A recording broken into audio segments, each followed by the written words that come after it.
Hi students, 6th standard third term annual எக்ஸாமுக்கு உண்டான ஒரு அஃபிஷியல் கொஸ்டின் பேப்பர் தான் இது. ஆல்ரெடி நம்ம சேனலில் 6th சயின்ஸுக்கு உண்டான இம்பார்ட்டன்ட் கொஸ்டின்ஸ் அப்லோட் பண்ணிட்டோம். அதை பார்க்க நினச்சிங்க அப்படின்னா டிஸ்கிரிப்ஷன் பாக்ஸில் லிங்க் இருக்குது, அதில் போய் நீங்கள் தாராளமாக பார்த்துக்கலாம்.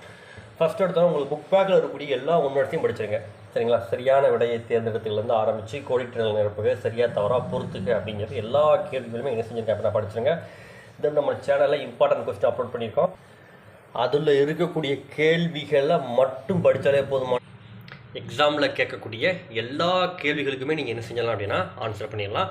ஏன்னா அதில் உள்ள இம்பார்ட்டன்ட் கொஸ்டின் நம்ம எப்படி மார்க் பண்ணியிருக்கோம் அப்படின்னா ஒரு 5 டிஸ்ட்ரிக் 6 டிஸ்ட்ரிக் கொஸ்டின் பேப்பரை பார்த்து அதில் கேட்கக்கூடிய ரிப்பீட்டடாக கேட்ட கொஸ்டின் தான் என்ன செஞ்சிருக்கோம் அப்படின்னா மார்க் பண்ணி கொடுத்துருக்கோம். ஸோ அந்த இம்பார்ட்டன்ட் கொஸ்டினை பாருங்கள், டிஸ்கிரிப்ஷன் பாக்ஸில் லிங்க் இருக்குது, அதில் போய் நீங்கள் என்ன செஞ்சுக்கலாம் அப்படின்னா பார்த்துக்கலாம். தென் இது வந்து ஒரு அஃபிஷியல் கொஸ்டின் பேப்பர், அதனால் இது இருக்கக்கூடிய எல்லா கேள்விகளுமே முக்கியமான கேள்விகள் தான். ஸோ எந்த கேள்வியும் விடாமல் எல்லா கேள்வியும் என்ன செஞ்சுக்கோங்க அப்படின்னா படிச்சுக்கோங்க.